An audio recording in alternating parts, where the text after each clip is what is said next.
ఏదో ఒకటి చేయడం కాదు, అన్నయ్య చదవకుండా ఆపేయడం ఒక్కటే దారి. వాడు చదువుకున్నాడా అంతే. అవును. పాప ఇప్పటికే ఏం చెయ్యాలనో తోచక బుర్ర ఏడెక్కుతా ఉంటే ఇంకా భయపడతావు. వాణ్ణి చిన్నప్పటి నుంచి జాగ్రత్తగా నాకు అనుకూలంగా మలుచుకుంటా వచ్చినా. నేను నుయ్యంటే నుయ్యి, గొయ్యంటే గొయ్యి అంతే, అంతకు మించి వేరే ప్రశ్నే లే. అట్టాటిది తిరిగి ప్రశ్నలు ఎచ్చండాడ్రా. దాని మాటలిని నా నోరు కట్టేచ్చండాడు. ఛీ, అసలు ఇది యాడ్నించొచ్చిందబ్బా నా జీవితంలోకి. ఎక్కడి నుంచో రావడం ఏంటక్క? పీటల మీద పెళ్లి ఆగిపోయిందని గొప్పలికి పోయి శివతో పెళ్లి జరిపించి నెత్తిన శనిని ఎక్కించుకున్నట్టు ఎక్కించుకున్నావు. నిన్ను నాశనం చేసేదాకా అది వదలదు. ఈ అమ్మాజీ నాశనం చూడాలంటే 1000 జన్మలెత్తాలమే. అబ్బో బడాయి. నాకు మనశ్శాంతి లేకుండా చేచ్చాంది గదా, ఇంక ఈ అమ్మాజీ విశ్వరూపమేందో చూపిచ్చా.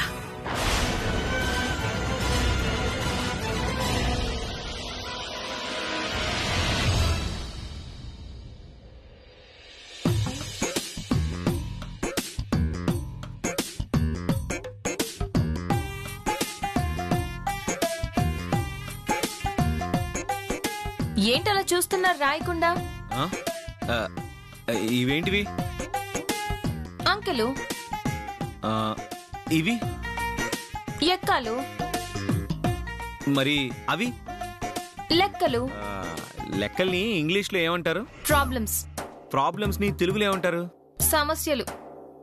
నాకు మాత్రం మొత్తం అన్ని సమస్యల్లాగే కనిపిస్తున్నాయి. జీవితంలో ఇన్ని సమస్యలు ఎప్పుడు చూడలేదు ఈశ్వరి. అయ్యో, చాలా ఈజీ అండి. మీరు మనసు పెడితే చాలా సులువు. నా వల్ల కాదు. అయితే నేర్చుకోరా? అంటే అత్తయ్య ఇలా అందరి చేతుల్లో మోసపోవాల్సిందేనా? మీరేం చేయరా? అబ్బా, ఏమన్నా అంటే ఇది ఒకటి అంటావు. ఆ అంకెలు చూడు ఎలా ఉన్నాయి.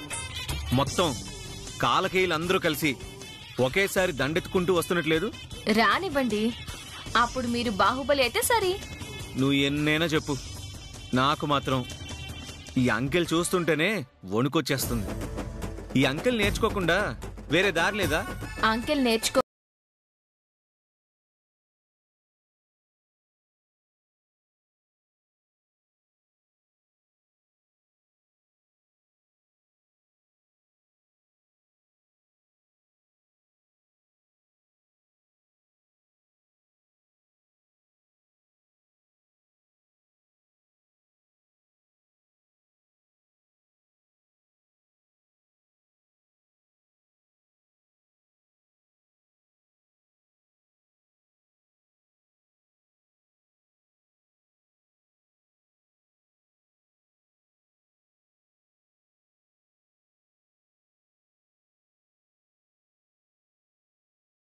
లెక్కలంటే ఇంత భయం ఉండేదే కాదు.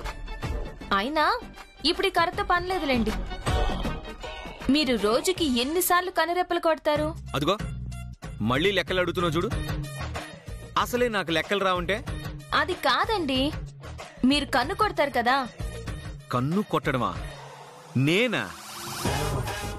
పరాయి ఆడపిల్లని తప్పుగా చూసిందే లేదు. మా అమ్మ పెంపకం అలాంటిది. సర్లేండి, గొప్ప పెంపకం ఒప్పుకుంటానులే గాని అసలు విషయానికి వస్తున్నాను. కనురెప్పలు మోయకుండా ఎంతసేపు ఉండగలరు?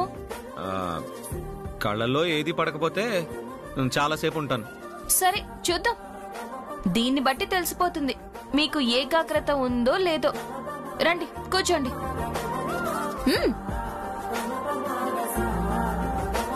కూర్చోండి.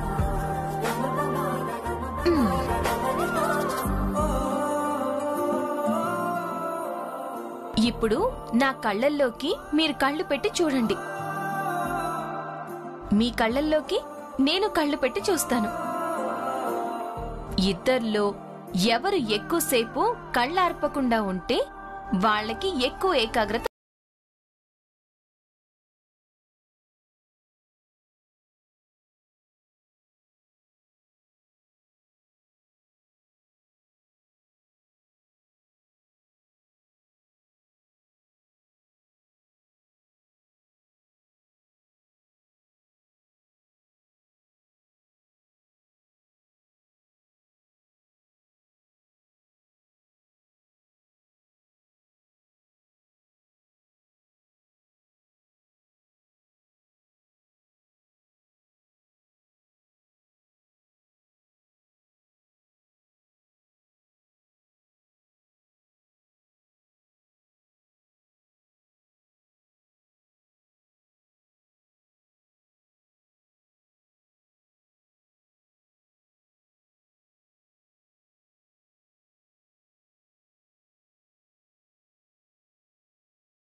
వామ్మో, ఇది పాఠాలు చెప్తానని చెప్పి ప్రేమ పాఠాలు చెప్తుందా?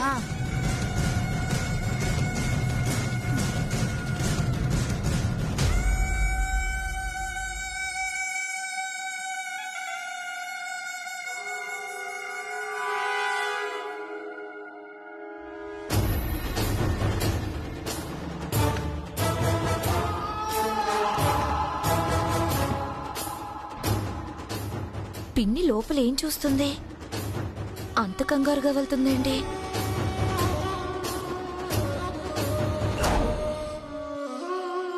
ఏం జరుగుతాండ అది లోపల? బాగా చదువుకుంటాడా ఏంది? మామూలు పాఠాలు కాదక్కా, పాఠాలకి ప్రేమను కలిపి మరీ చెప్తోంది. అందుకే ఈ వయసులో కూడా అంత ఆసక్తిగా బిడ్డ చదువుకుంటున్నాడు. అది చూసాక నాకు కూడా చదువుకోవాలన్న ఆసక్తి పెరిగిందక్కా. కానీ ఆ రకంగా నాకెవరు చదువు చెప్తారు చెప్పు? ఏదిమా ఏదేదో వాగుతా ఉండవు? ఏం చేస్తాండారు లోపల? అక్క వద్దక్క, నువ్వు చూస్తే అస్సలు తట్టుకోలేవు. వద్దొద్దు, పద. వద్దు, చూడమ్మా. కారా. అరే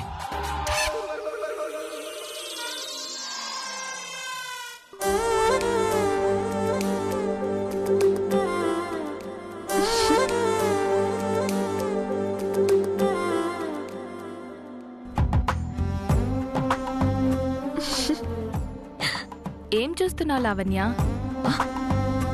ఏం చూస్తున్నావు? అయ్యో అక్క, ఇది మనం చూసేది కాదులే. పద పద రా.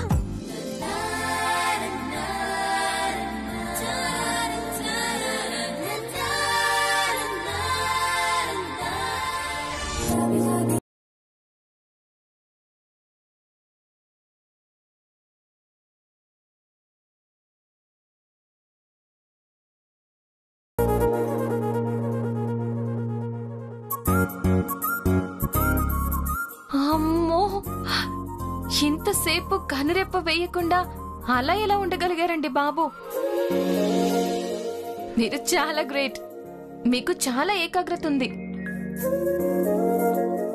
మీరు చాలా సులువుగా లెక్కలు నేర్చుకోగలరు.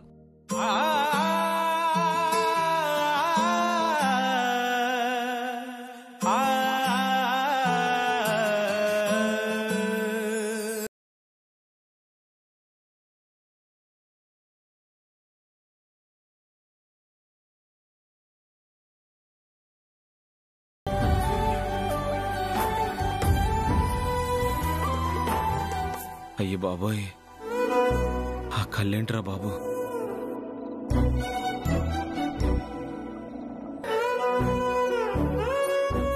వామ్మో, ఆ కళ్ళేంట్రా బాబు అలా ఉన్నాయి?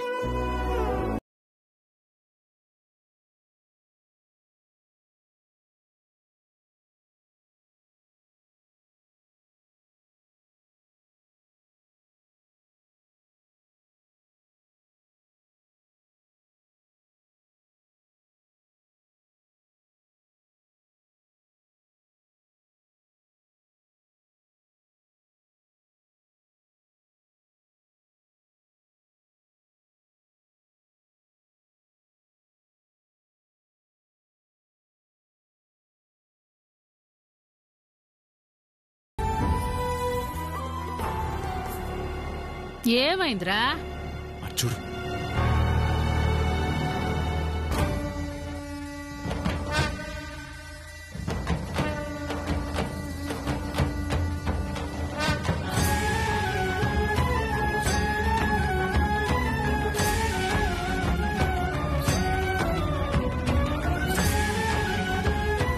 ఇంత రాత్రి పూట నెత్తిన చన్నీళ్లు పోసుకుంటున్నాడు.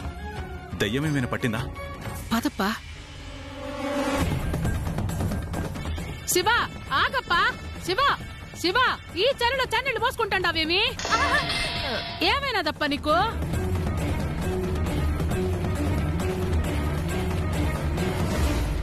అవి కళ్ళ కాదమ్మా, ఏదో మాయందు వాటిలో.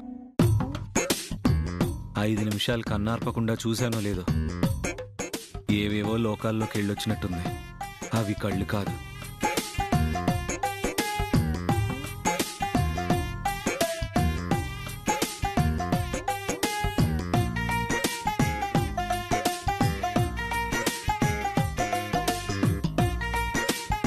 ఏమైనాది మేవోనికి? చెప్పాను కదక్కా, చదువులో ప్రేమ కలిపి మరీ చెప్తోంది. దాని ప్రభావమే ఇది. కాసేపు కళ్ళల్లో కళ్ళు పెట్టి చూస్తేనే ఇలా అయిపోతున్నాడే, ఇక పూర్తిగా దాని మాయలో పడితే ఇంకేమన్నా ఉందా? శివ జీవితంలో అమ్మాజీ అనే చాప్టరే ఉండదు.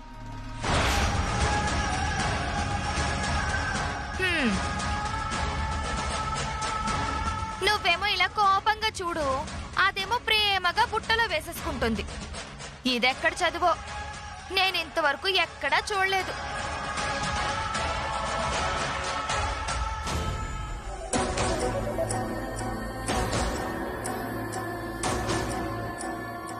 సడన్ గా ఎక్కడికి వెళ్ళిపోయారు ఈయన?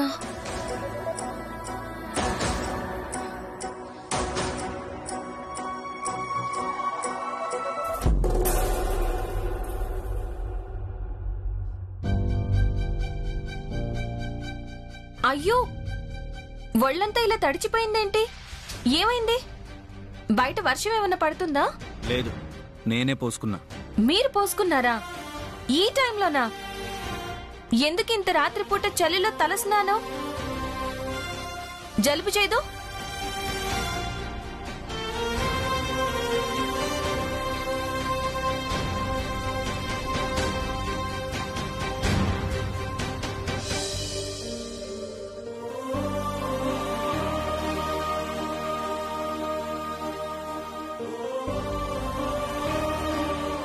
ఇంత రాత్రిపూట చలిలో తలస్నానం చేస్తే జలుబు చేస్తుందండి. ఏమో, ఒళ్ళంతా చెమటలు పట్టాయి. బయట అంత చలిగా ఉంటే మీకు చెమటలు పట్టాయా? కొన్నిసార్లు అంతే. చలిలో చెమటలు పుడతాయి, ఎండలో వణుకు పుడుతుంది. అబ్బో, మీకు చాలా విషయాలు తెలుసు.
అమ్మో, ఏం కళ్ళురా బాబు!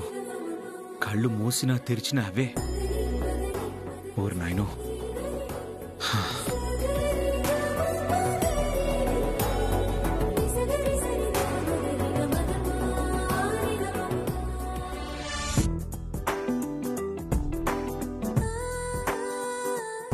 ఏం కళ్ళురా బాబు, కళ్ళు మూసినా తెరిచినా అవే.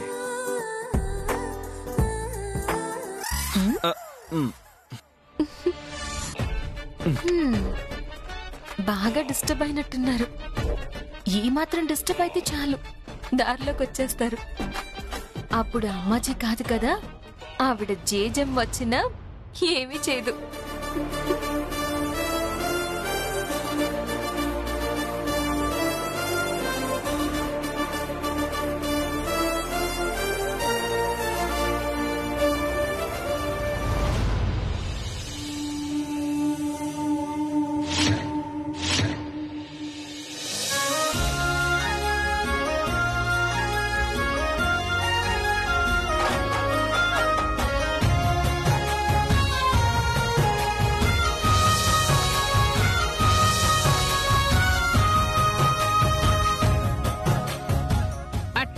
మీరు చెప్పినట్టే చేద్దాం. శివరాత్రి ఏర్పాట్లేట సాగుతుండాయి. బాగానే జరుగుతున్నాయి అమ్మాజీ గారు. చిన్న చిన్న రిపేర్లుంటే పూర్తి చేశాం. రంగులు వేయడం కూడా పూర్తయింది. విద్యుత్ దీపాలంకరణ కూడా జరుగుతోంది. చాలా సంతోషం అప్పా. అలాగే ప్రతి సంవత్సరం లాగే ఈ సంవత్సరం కూడా స్వామివారి కళ్యాణం మీ చేతుల మీదుగా జరిపించాలి. అట్నే అప్పా, తప్పకుండా. ప్రతి ఏడులానే ఈ ఏడు కూడా నా బిడ్డ శివ నేను వచ్చి కళ్యాణం జరిపిస్తాం. అలాగే అమ్మాజీ గారు. శివా, శివా, వస్తున్నానమ్మా. ఏంటమ్మా? స్వామివారి కళ్యాణం మంగళసూత్రాలు తెప్పించాలా. మార్వాడి షాపుకు పోయి చేపించి తీసుకునిరా. అలాగేనమ్మా, ఇప్పుడే వెళ్తాం.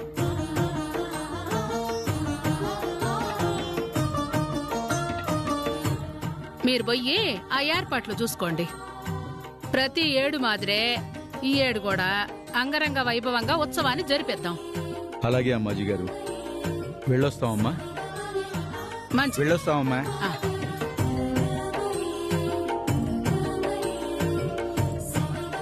బసవమ్మ, మీరు పోయి ఆ ఏర్పాట్లు చూడండి. అలాగే అక్క, పద.